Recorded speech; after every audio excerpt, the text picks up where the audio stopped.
Welcome to the Making Sense of Martech podcast, where we interview leaders and put them in the hot seat. I'm Jacqueline Freedman, founder of Monarch and global head of advisory for the Martech Weekly. Let's dive in and meet Eric Miao, the Chief Strategy Officer at Attentive. A little bit about him first. He is the CSO at Attentive, where he helped scale the platform into a leader in AI-driven mobile commerce. After building the company's 400-person customer success org, he now leads strategy, including the launch of RCS business messaging in the US. He brings experience from Twitter and Tap Commerce and holds multiple patents in mobile tech, which I definitely want to learn a bit more about. Welcome, Eric. Glad you're here. Hi, thanks for having me. Of course. Well, to start us off, we'll begin with a few rapid-fire questions just to kind of heat things up, get things going. What was your first Martech tool you've ever used? Salesforce, probably, like everyone. That's fair. Which specifically within Salesforce? Whatever they would sell me for like $99 at a startup.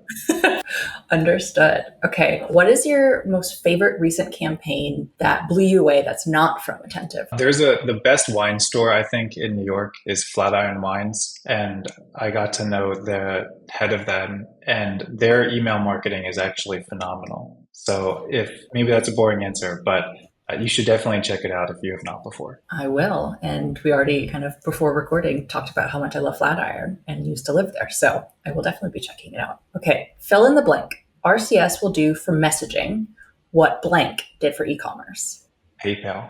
Ooh, okay. So just a little bit important, to say the least. All right. And last but not least, something we ask everyone, who is someone you admire, whether it's professionally or personally? My wife. That is an excellent answer.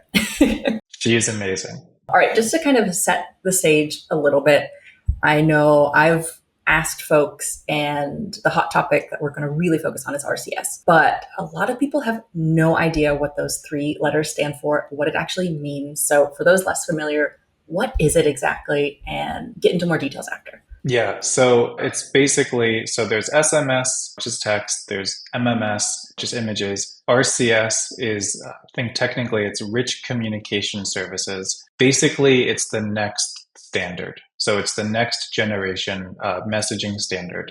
And when you think about it, it is all of the kind of amazing functionality that you might have in an iMessage or a WhatsApp or an Instagram, where you have richer media, you can swipe through things, there's buttons, there's going to be payments.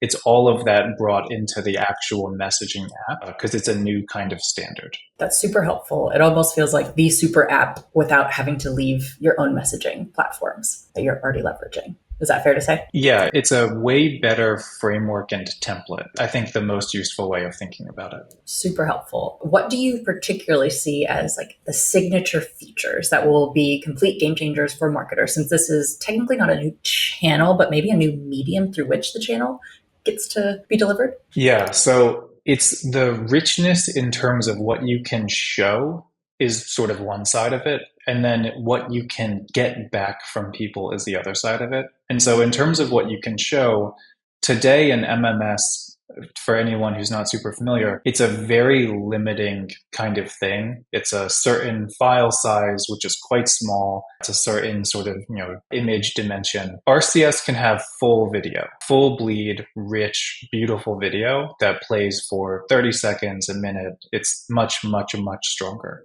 You can also actually put a carousel. So rather than what today people do is a bunch of images as a GIF, but they can't change the actual content of the words that they wanted to accompany those images. RCS supports a carousel. And so you can actually send someone 5 or 6 messages in one, and they can engage with that. So that's on the sort of the outbound side.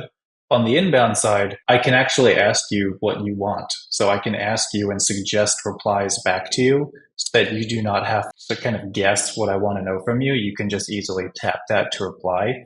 You can do drop downs as well. And so you can actually make different selections. You could do something like actually take an action like an add to cart, potentially directly from the RCS. And then it's going to work and integrate eventually natively to things such as the wallets or purchasing. And so it really is the potential mechanism for bringing the whole commerce experience of discovery, back and forth engagement, and purchasing all into the messaging app. Amazing. So for those who didn't know what RCS was, hopefully they recognize that is this is the future, and I would imagine also is replacing all things SMS and MMS at some point. It's hard to think of what the use case would be for something like SMS when you could send RCS. There will Right. always be a world of things like a fallback, but it's clearly, I think, where the puck is going. I'd love to hear that. Now, speaking of where the puck is going, I'm curious, how is Attentive specifically combining AI with RCS to predict campaign performance and also personalizing those messages at maybe even a greater scale? Yeah, so I think for us, we view, why we started Attentive originally was we wanted to try and get a one-to-one relationship between a brand and people who love that brand. And so it's always been sort of focused on who are the people who actually like you and how do we get those people to engage with you directly. Right now, your ability to give that person an amazing experience if you're the brand is super limited. Because at the end of the day, the template of a text message is pretty limiting, right? It's a couple of sentences, maybe there's a picture. And so first and foremost, we've already started doing things to try and write, a unique message for each person. But again, it's sort of in the template of a text. When we can now create full video, or we can give you multiple different options with potentially a set of recommendations in the order we think that it's best for you. And then we can ask you, do you like this? Is this what you actually wanted? Do you want something that's different? And you can engage directly with that. We're going to get more information about you. We're going to learn from you what you're interested in ways that today, we can observe what you do, but we can't ask you and I always expect you're going to give us something back. Now you can actually be pulling information from the brand, and the brand can be learning that, and they can use that to personalize every message that they're sending out to you. And so we expect it to be a little bit of a positive flywheel where the template's going to be better, the brand's going to be able to do a better outbound to you, and then you're going to be able to sort of pull better things back from the brand. That makes sense. So it's almost enriching for everyone. It's both for the customer, but also for the business. You don't have to just parse through all this data, make some assumptions, hopefully, do enough analysis. Instead, you go directly to the individuals you're trying to market to and provide them the experiences that they want. That makes a lot of sense. Yeah, that's exactly right. Speaking of those experiences, you already have a few customers that are using RCS as of June 2025, of which include Michael's, Spanx. I know I've actively sought out the companies doing RCS so I can have my own repertoire of understanding. And as an example, Spanx saw a 200% lift in their revenue per send. What specifically made this campaign so effective, and is it relative and relatable to other brands who start leveraging RCS? Yeah. So what we've found is that RCS has a couple of things. One actually that I forgot to mention, the actual thread itself. So it's a new kind of thing. So today a text message comes from a phone number. So it could be a long phone number, it could be a short phone number. RCS is different. It comes through what's called an agent. And that agent is branded. So it's always going to be, the Spanx logo, Spanx name, etc. I, as the consumer, don't have to do anything. It's also verified, and it will say verified. And so again, as the consumer, it's just building trust sort of like on its own. And what we're finding generally is simply those two things. If you don't do anything else that's different, you actually already see better results. And so there's, the consumer trust and interest level, I think, is a baseline as RCS compares to SMS. It's just a better baseline. What Spanx did, which I think is interesting, is they specifically were targeting folks who were less engaged with them. And so traditionally what would happen is if I'm, losing my relationship with someone over time, today what brands sort of have as their arsenal, because again, the visual component of a message through SMS or MMS is more muted, what do you have to do, right? It's here's an even bigger deal. Here's a better sale. Like this is the super sale just for you. It's very heavily promotional. What Spanx was able to do was take advantage of the new template that is offered by RCS to be massively more visual, rich, and engaging in what actually went out to these people. And so what they were able to find here was that in giving people this just sort of like never seen before experience, it totally reset their relationship with these people in a way that they just were not able to do previously. That makes a lot of sense. And I guess thinking through beyond the existing examples, what industries or types of brands do you think are primed for this RCS innovation and should be looking in their investment and looking towards this channel as part of their marketing strategy? Is there specific revenue, company size, industry, you name it? I mean, maybe I'm biased here. I personally think, and I've seen this in my own life, like Attentive, we work largely with e-commerce, retail, sort of sports, entertainment, those kinds of areas. But I'm seeing text become more and more just, it's a better method, right? It's a better thing. You know, it's a person, you know, they're going to read it. So, I mean, like I get text from delivery services, I get text from, a company that I buy something from that's ready to pick up. Like it's becoming pretty ubiquitous. I would assume that RCS is going to be something that matters for everybody. The question will be, how will different brands use it differently? I think is maybe how we think about it. For marketers who are at brands that are today sending these kind of campaign type messages, obviously RCS is going to be better for those kinds of experiences. You can literally put more total content in a message. You get more signal back. There's really no disadvantage for RCS compared to SMS or MMS from a functionality standpoint. I think, though, that the kind of back and forth nature of RCS, where you can suggest replies, and where I think for the consumer, it's just going to look so nice, will facilitate things that today maybe were like not worth the effort, but will very quickly become worth the effort to kind of program. And so in the same way that basically everybody has some kind of customer service, I would expect that for these kind of like one or two shot conversations where I want something, the brand can give me an answer and then like three alternatives. I can pick one and then get what I want. If you can navigate that successfully, you should be moving your back and forth with people to messaging. Like it's better than email. It's better than on site. It stays with me. I can go back to it easily. I'm going to read it. Like I would expect more or less every brand to start picking those kinds of things up. And so I think like we've already seen companies like healthcare, companies that are doing ticketing. Like it's just very obvious that that experience is going to be there for people in ways that today it's to go to the Ticketmaster website. I would be very surprised if people have to do that in 5 years. I love that prediction. I've also got a prediction that RCS is going to completely transform customer support and customer success, regardless of B2B, B2C, e-com, you name it. I think it's going to be an interesting shift in an org chart to navigate. Yeah. And especially because the previous standard that people thought might do that in Apple Business Chat, I don't know that Apple Business Chat, I don't know how it will evolve. But a lot of what made that great are the same kinds of things that now will natively exist within RCS. And so it will have the practical effect of making that kind of experience more accessible for everyone. Yeah, and I almost imagine too that RCS will streamline between Android users, iPhone users, the actual experience, as opposed to bifurcating on if you have an Apple phone, you can receive this versus the alternative. Yeah, the operating systems will definitely interpret. I mean, anyone who's seen an Android Messages app, iOS, Messages app, they're different. You're definitely going to see differences in how RCS gets treated between those two apps, but the technical framework will be exactly the same. And so I totally agree with you on that point.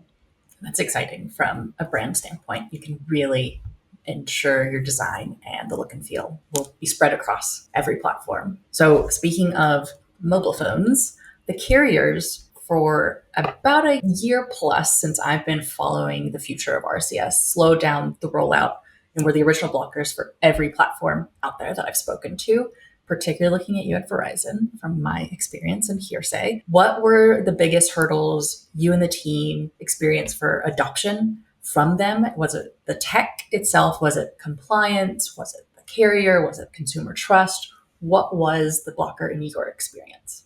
Yeah, so Attentive is a board member. We have a board seat on something called the CTIA, which is sort of the advisory body for messaging in the US.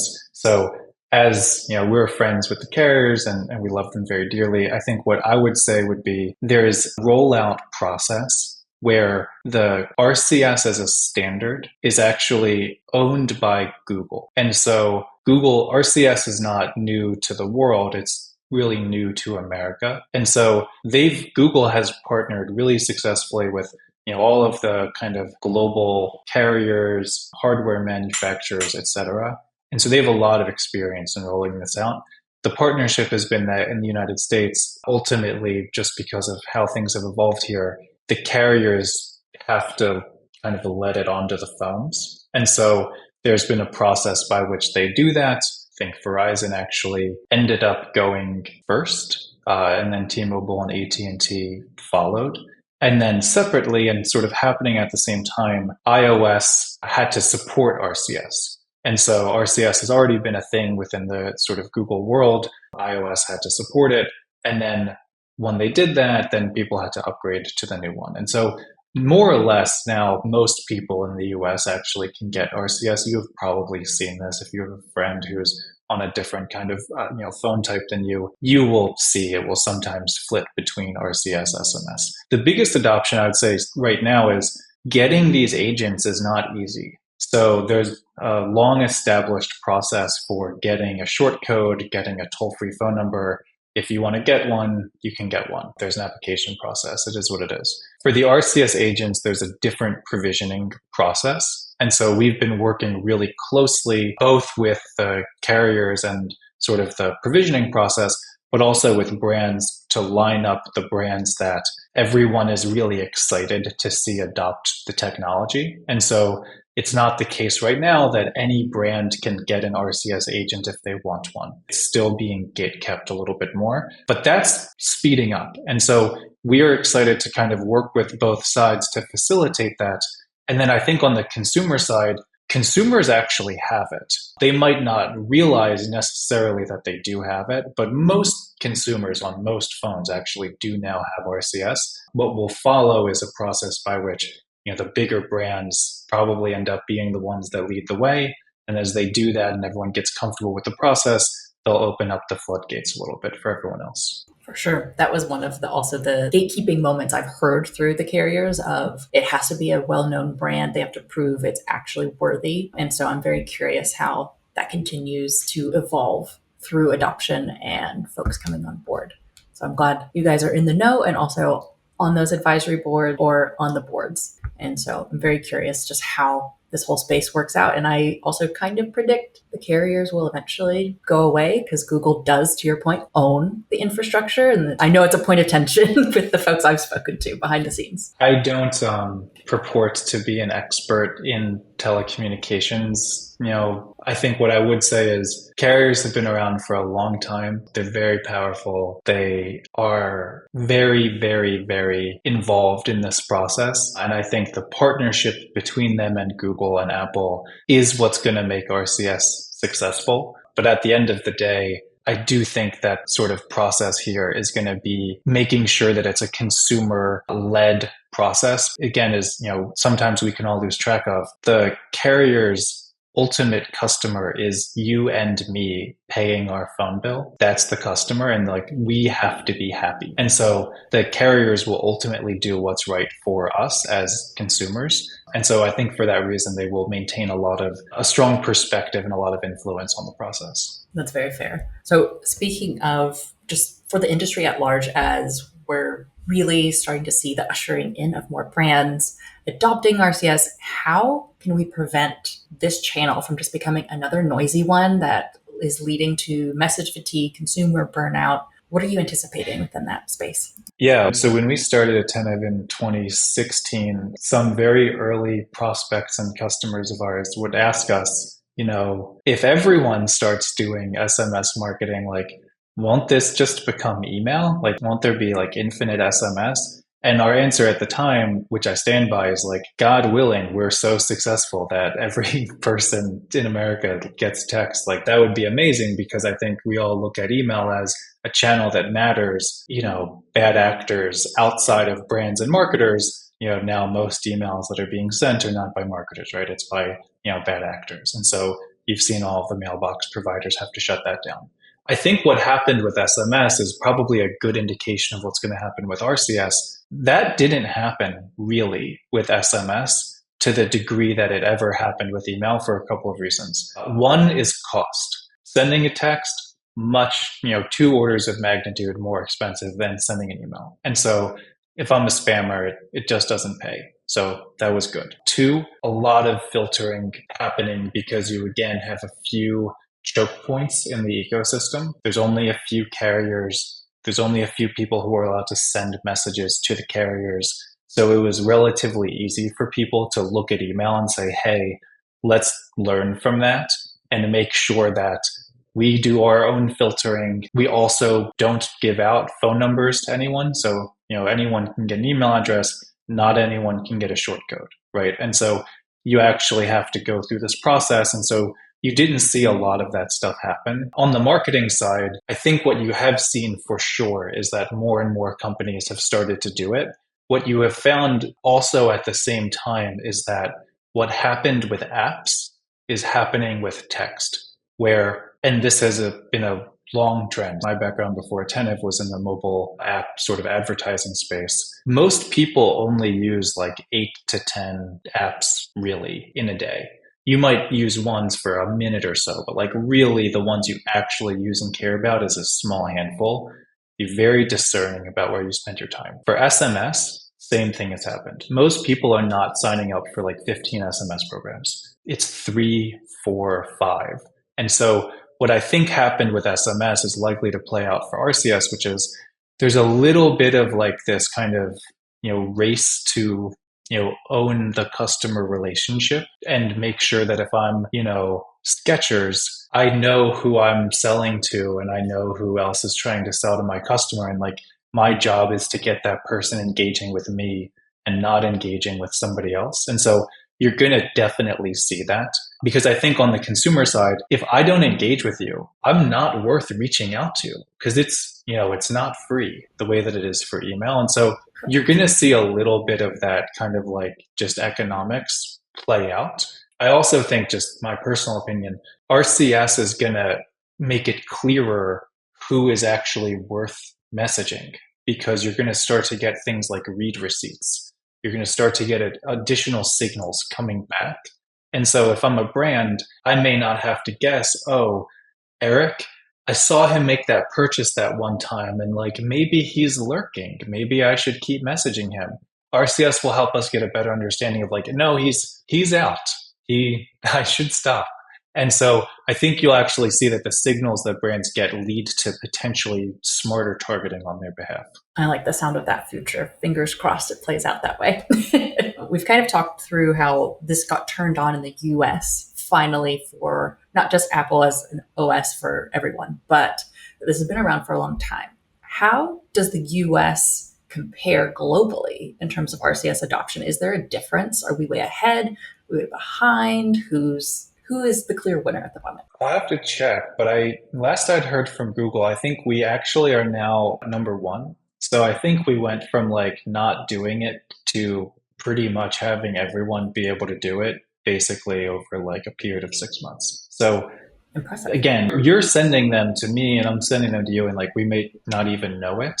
I think in terms of marketing and in terms of, business to consumer use cases, there's definitely sort of banking and ticketing things that have happened in other countries that have not happened here. But I think we're going to have this nice kind of like fast follow ability in the US where we'll be able to look to, what were the most successful things that got done globally and be inspired, maybe not necessarily copy, but be inspired quickly to build those kinds of experiences because now, more or less thanks to Apple and Google, we have built the entire thing overnight to be potentially the number one market for it. That's a fascinating perspective and point of view on it because you would think differently, except for it's right overnight over the course of 6 months in terms of the grand scheme of things. It completely changed the map and the areas in which the audience, the population changed. And we, of course, have been talking about SMS, identity, the individual, all those types of things. I'm curious, will SMS still be considered the best gateway to identity with privacy trends forcing a shift away from maybe phone number based marketing? I'm just curious your thoughts on how we're going to view the individuals and things along those lines. Yeah, I think that there's been probably for the last 7 or 8 years a like very big meta trend pro privacy. So, maybe starting with GDPR, CCPA, and then a significant amount of things rolled out by Apple for not tracking within apps, removing certain link tracking, adding additional sort of screening to things like private browsing in Safari, changes to how long cookies last. Like it's been a pretty consistent pro privacy, last 7 or 8 years. Rejoice for Yeah, as a consumer. I think it's a balance, right? Because it's a reaction. And so it's because what's happened is as everything is starting to move to mobile, and you can learn drastically more from mobile than you can from a laptop, there's been this explosion in data. And so it's a reaction for sure. I think what we have found is that the most persistent piece of ID, like maybe in the whole world, is actually your phone number. I mean, speaking personally, like my address, credit card, in some cases, social security numbers, like they don't last as long as your phone number. And so having something that you can know that's Eric and then attach information to and then persist that over time and look for it again later, that's turned out from at least from our perspective to be pretty enduring. Our leaders at sending out lots of texts, we've become very adept at recognizing who's on a site.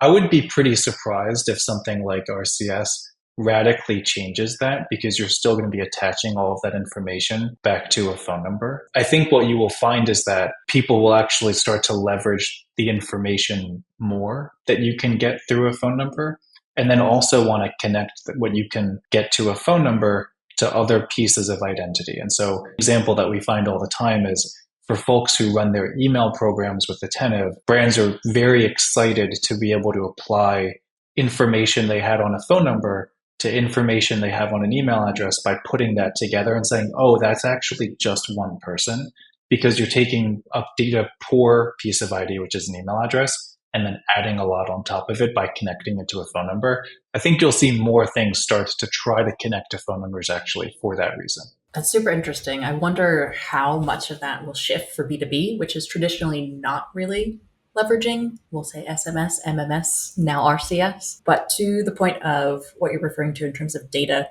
both on the person and writing back to the company with zero party data, which is much better than any other type of data, that's for sure. How do you navigate? Because it makes my privacy ears just perk up a lot when I hear more data on an individual. How are you and the Attentive team, but also I think the broader industry, navigating the tightening of privacy regulations, such as the GDPR, the CPRA, while advancing identity-driven messaging?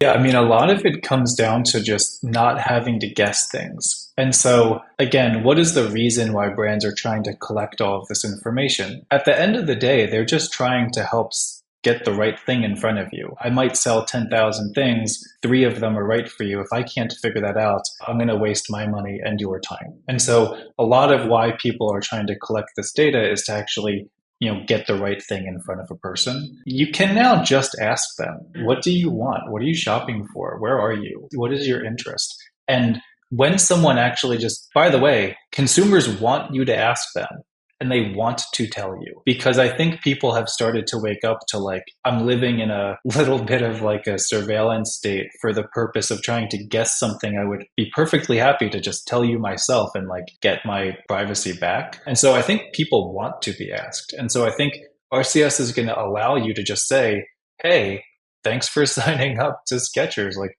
what are you looking for? Oh, this thing? Cool. What's your price range? Oh, this? Great. This is our most popular thing. Like whatever it is, 80, 85% of sales still happen in person. That's what a sales associate does, right? And so you're going to just have the same thing you do in real life. It will be a little bit easier now to just do that online. Whereas today you have to kind of watch and guess. In the future, you can just ask people and then give them what they want. All of a sudden, all of the years of machine learning and recommendation engines are coming to a technical debt as opposed to just asking the consumer what they want instead. Maybe.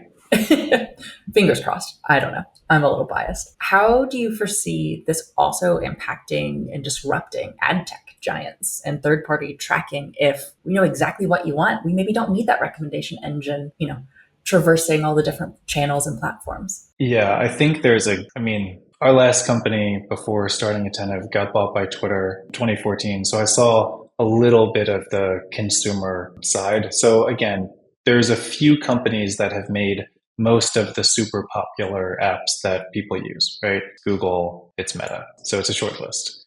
And I think what we have found is that when you are an aggregator, you can more or less control the consumer. And so if I'm a brand who's just starting out and I'm trying to, become known, the easiest way to become known is to go to those people and say, I have some money, can you give me some customers? And so that's why they have become as big as they are today. I think what is probably likely to be true is their influence is not getting smaller. I think you see in things like ChatGPT, like at the end of the day, ChatGPT is a really big consumer app and it is aggregating attention in the same way that Google is aggregating attention. And so does it mean one will replace the other? No. But it's another thing that it's not me as the brand getting in front of my customer. It's a thing in between me and my customer. And so I think that as a brand, it's going to become more and more and more important for me to maximize sort of every opportunity that I have to actually know my customer. And so if someone actually comes to my website, I have to really try and get the opportunity to message that person later. And so every person who comes to my site doesn't sign up for one of my programs, like that's really, I think, going to become a more acute loss. And so you'll see brands trying harder to get folks signed up.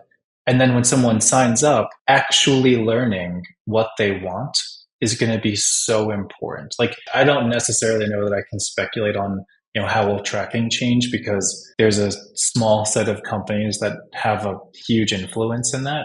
What I do know is that the easiest thing to do is send out really compelling things that people like, and then they'll open them and they'll read them and then they'll engage with them. Again, I mentioned the Flatiron wine list. I get an email every day. I open it every day. I click on it every few days. Like, I like what they send. And so they don't have any difficulty recognizing me because they send me stuff that I love. And so the more you can do that as a brand, I think the better it will be for you. Agreed. What does that mean for the concept of a preference center? Does it now expand well beyond the original intention of email, cookies, and having a CMP? Do you consider this just all in one large scale preference center? Or do you envision it differently? Yeah, I think that, again, I'll just sort of think through it from the Attentive perspective. So we have a data platform that underlies the marketing platform, right? So if I'm a marketer and I want to go make a segment, figure out who to send a message to, obviously that's all based on data that I already have in the platform. I think that every company that offers some kind of marketing service by default has to have some kind of data service. And I expect more data to go into it over time. So like that's been the trend. That's why we should all, own stock and Snowflake. Like there's going to be more data. I think as the consumer, how do I as a consumer use a preference center? And the answer is I don't, right? Like practically speaking, it's a way to opt out of email marketing. That is actually what the preference center is. And then there's twists on it where depending on sort of what the marketing team at the company thinks, they could either let you opt out or they could be like, well, what if you didn't opt out, but you got this thing instead of that thing? And so like at the end of the day, the preference center is not practically a set of my preferences. I wonder, and this would be maybe a little bit more utopian, but the more I can say about myself without having to repeat it over and over again and get things that are good for me, the more I would like that. And so one of the things that's interesting that companies like Google actually offer is they let you download and look at like, what do they know about you? And if you look at it, it tends to be pretty right. And I think as a more interesting thought experiment would be, what if that could go with me to all the different places and they could inherit from that such that they don't have to ask me stuff and they can just personalize my experience for me? sort of from the word go. That doesn't happen today. And so I would, as a consumer, whoever wants to figure that out, like, I wish that if I could just go to a site, they would know me and personalize things for my good rather than, maybe what today is happening, which is they try and figure out who you are and raise the price if you're willing to pay it. Like, that's not consumer friendly. Much more consumer friendly would be just knowing who I am and trying to get the right things in front of me. I like this utopian future you're referring to, and fingers crossed that exists. I have a feeling with AI, it's much more possible than ever before, and with MCP, we will see. So, taking a little bit of a step back, but still in the mobile realm, how do you also see mobile wallets fitting into this RCS, complete transformation of mobile channels? Do you see it as they'll work together, they'll work separately, they'll work in tandem? What do you predict there? Yeah, I mean, I think that Apple and Google both have wallets. Apple and Google have the phones and run the operating systems. And so it is logical to hope that in RCS, I can, go to a website, add something to a cart, leave, get a message. Hey, Eric, that thing, we'll give it to you for 10% off. Like, do you want to just buy it? And depending on the level of integration that exists between the messaging provider who sent that and the e-commerce platform like a Shopify, it shouldn't be that difficult to use the cards that already exist within the mobile wallet to just use Apple Pay or use Shop Pay directly from the messaging app. And so that technology, all the pipes are there. I think it's a question of when is that going to happen, not is that going to happen at all. I think there's a lot of incentive to get it right and make sure that there's not abuse, because you could just as easily imagine that, bad actors could use that kind of stuff just as much as good actors. But if I'm a brand, like, that's the ideal state, is I know the right thing for you. I send it to you. You make 2 edits by telling me this thing or that thing from an RCS, and then I let you buy it. Like, that's going to happen. I'm excited for that future. That is for sure. I think that would take the concept of browse abandonment, cart abandonment to a completely different level. And hopefully we get the access to adjust our preferences accordingly. And maybe even say, I am open to cart abandonment messages if and only if there's a discount, as opposed to just in general. Exactly. But fingers crossed. And then also, I've got a question that came in, like a friend of the pod named Craig Balkin, who's been in the SMS and mobile space for a really long time, has asked a question. How do you foresee this changing from short codes to, do you need a short code and RCS? Is it you need also your verified other number? What is maybe the short and long term answer for brands as they're navigating this? I think brands are going to have an agent and a number. And I think that you're going to see, there are going to be times where, for whatever reason, RCS isn't going to work and you're going to want to send it through SMS. Like, that's probably going to happen some fraction of the time. So, like, just as a fallback, you're going to want to have something. You'll probably also eventually realize certain kinds of experiences, especially if there's some kind of price premium, are going to make more sense for RCS than for SMS, MMS. And so I think what we'll find is there will eventually be some kind of bifurcation where not everything will make sense. The same way that people don't send MMS to everybody because it costs more, because it's slower, whatever it might be. I think you're going to find the same type of thing will play out where some people may not actually be at the level where they're excited by need or respond well to RCS. And SMS will still be there in the same way that email is still there. Like, email is a great channel, hasn't gone anywhere. People still make a lot of money from it. You mean email's not dead? What?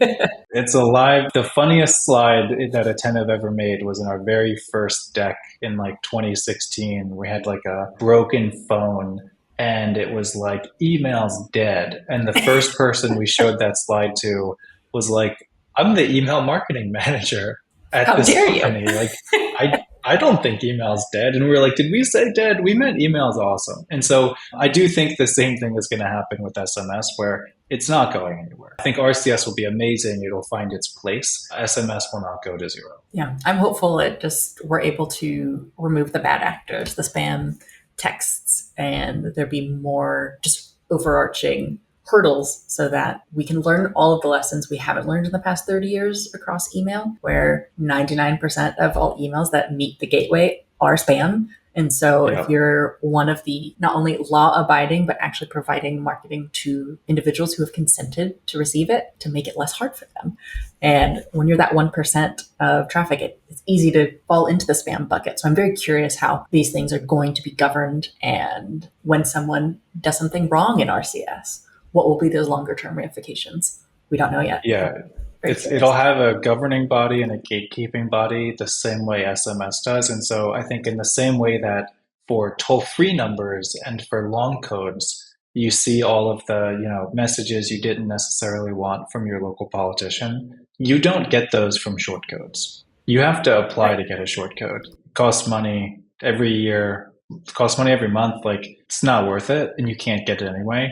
RCS is going to be the same deal. And so I think consumers will flock to messages and respect and like those messages more because literally just by looking at it, they're going to know it's legit. Yep, agreed. It's going to be very interesting to see the self-governance on the political party side, just for the fact that they tend to be some of the worst offenders that carve laws out for themselves in particular. No comment. I will. It's going to be interesting, that's for sure. All right. And lastly, who is someone we should have on the podcast? You really should get my wife. She's the CFO at a company called High Touch. It's a CDP. She was a partner at Excel. She's amazing, both smarter and more poised than I am. So she would do great. I would love the introduction. Thank you so much, Eric, for coming on the pod. Where can folks find you? I'm pretty quiet online, but if you ever need something, just email me. Just Eric at Attentive. I'll get back to you. Awesome. Well, thank you so much for coming on the show. Cool. Thank you for having me.